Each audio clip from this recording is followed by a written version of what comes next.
Hi, good afternoon everyone. My name is Ram Dhamija. Welcome to my channel. Today is 7th of February and today was the RBI policy day wherein the RBI announced that they're going to cut the interest rate by 0.25%. I'm going to discuss what are going to be the implications of this rate cut. And it was not a very good day for the markets today because the markets kind of sold off after the RBI policy, whereas it was expected that the markets are actually going to do well, but the markets actually tanked in a way after the RBI policy. So it was not a very good day for the markets per se. And a lot of sectors which had run up after the budget actually sold off today. For example, consumption, FMCG, and so on. Now, these sectors actually should have typically done well, but they actually have come off. Even banking came off, which is a surprise. So, I will take you through all the things that happened today. Also, from the perspective of option sellers. From the perspective of option sellers, it was a very good day. There was a uniform decay. There was a decrease in the VIX. So all the things turned out favorably for the option sellers, but for the markets in general, it was not a very great day. So I will take you through what all exactly happened and what are the implications of the RBI policy, and then we'll take it from there. So this is how the Nifty chart is on a 3-minute time scale. So you can see over here, the morning candle at 9:15 was such a big red candle that kind of set the tone for the day. And after that we went up. Now this blue line that you see is the budget day high line. Okay, so we went above this particular line, we made a high. Now this high was made after the announcement, and 23,690 odd, but then after that came the secular decline, and we also breached 23,500 on the downside. Now this is not great news. Now if we look at the Nifty day on a daily time frame, this is how it looks like. So we can see now a big red candle has formed. Now there are 3 red crows, so to say in the technical parlance, that are formed, and we are nowhere near the high. So this was the green candle that you see over here. This is the budget day candle that was made. Sorry, this is the budget day high, this blue line, and this green candle is the one which broke the budget day high. But after that, now we are again back to the below the budget day high. Now this is the budget day 1st of February that you can see, and this candle, red candle, is the one that is formed today, which is convincingly gone below the budget day high. Now till the time we cross this 23,625, we are not even above the budget day high. And I had said that if there is any strength in the market, it has to go till this second blue line, which is at 24,200, because this was the last intermediate top that was made on 2nd of January. Now, if you are not able to even cross this, and let's say we go somewhere over here, then we are looking at a very steep decline coming in, because then this bottom of 22,790 odd might not hold, because if you are not able to even clear 24,200, then we are talking about some serious problem in the market. I don't know if that is going to be the case. Maybe the market just floats over here and then tries to make a dash. That is also possible, because after a 1,000-point gain, the market usually will consolidate for some days. So that also could be quite possible. But having said that, what is the open interest indicating? There have been huge shorts in the system that have been added today. So the open interest from 1 has gone to 0.63. Now you can see the number of calls are 14.5 crores, whereas the puts are 8.9 crores. So there is huge shorting in the system that is happening, and Nifty is at 0.63, which is not great. However, if we look at what happened to the straddle premiums today, that was a smooth secular decline. So Nifty straddle opened at about 380, and it went down, and it is going to close at about 310 odd. So perfect day for option sellers. Not even one single adjustment was required the whole day, and full realization, I would say. Same is the case with Banknifty also. So the straddle opened at 1605, and we are going to end at about 1478. So good, very good realization, very good decay. This is what I've been saying for a long time, that February usually is very good for option sellers, February and March. So because all the volatility is out after the budget, and now whatever little volatility was remaining after RBI policy, that also is going to go off. VIX has cooled off by 3 percentage points. It has gone to about 13 odd. So that is also in our favor.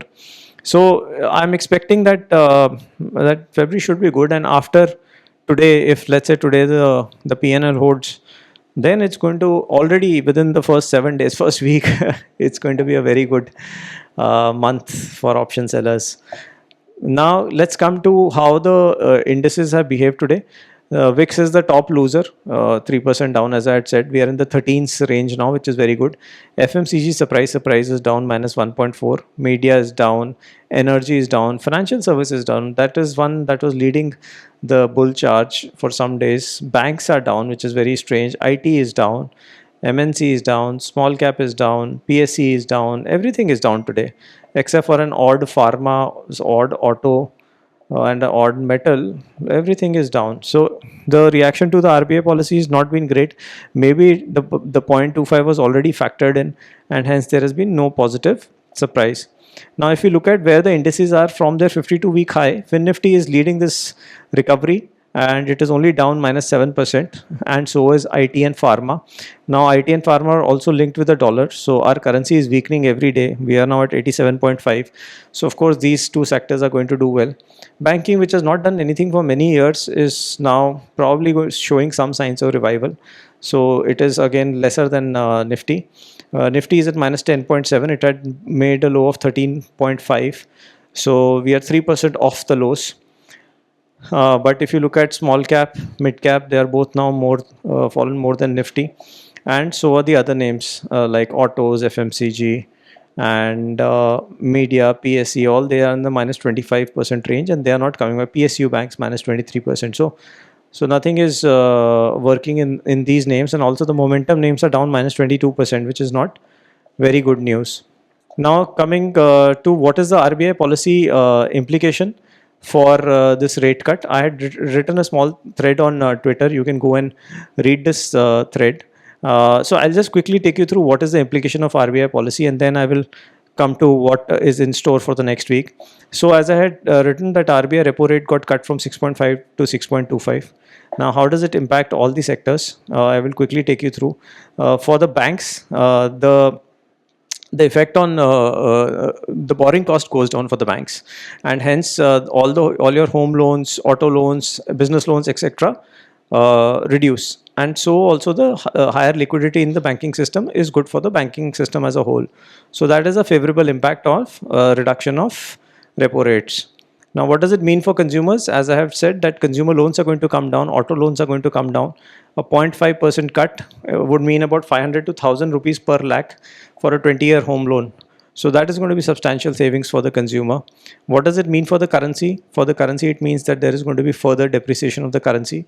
So we can probably look at a 80, 88, 89, 90 kind of a number in the coming months if it doesn't stop over here.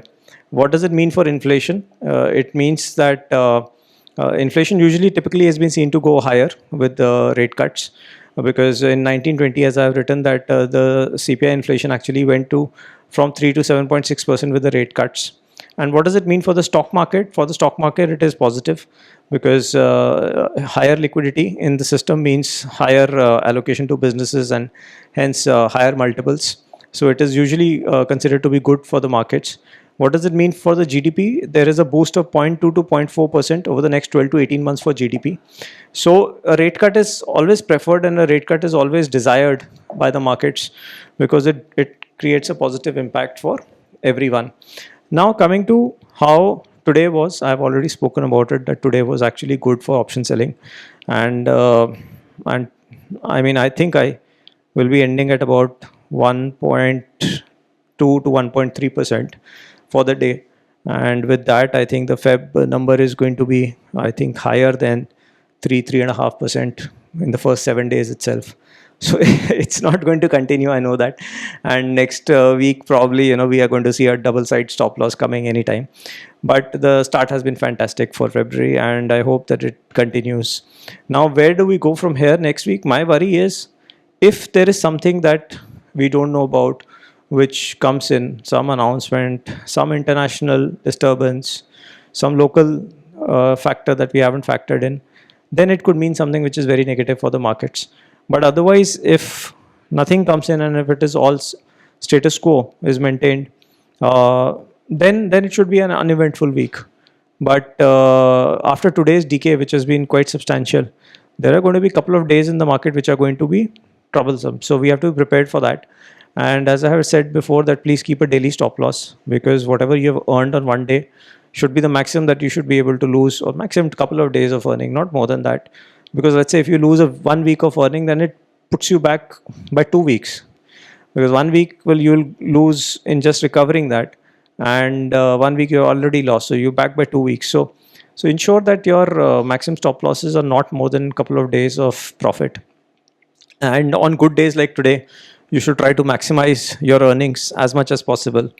And also, I've said before that diversify across instruments. Don't keep only one instrument. Don't just keep on trading 0DT, because that doesn't help. Because if the markets are rough like last Tuesday of Sensex, then no 0DT will not going to help. So keep these things in mind, and yeah, that's it from my side. So good day for option selling, very good day for option selling. Okay day for markets, slightly in the red, but it can be seen as consolidation also, or it I won't read too much into it right now. So that's it from me now. If you like my channel, please do subscribe to it, and please do share it with your friends. Please write in your comment section what you would like to see, and any other inputs. Do let me know how your trading day was. I'm sure all the option sellers would have had a good day, and I hope all the option sellers are trading also today. So it's very important, another thing, that you should trade every day. I entered at 9:45 as I had said, and it was pretty much the perfect time for entry. The straddle after opening shot up till about 9:30, 35 it shot up, and after that I saw that it had started to go down. So I preponed my trade. I entered at about 9:40, something that I had shared in my previous video yesterday. So that's it from me now. I shall see you tomorrow. I shall see you maybe on Monday now, or maybe on Sunday with some update. And have a nice weekend, and take care. Bye bye.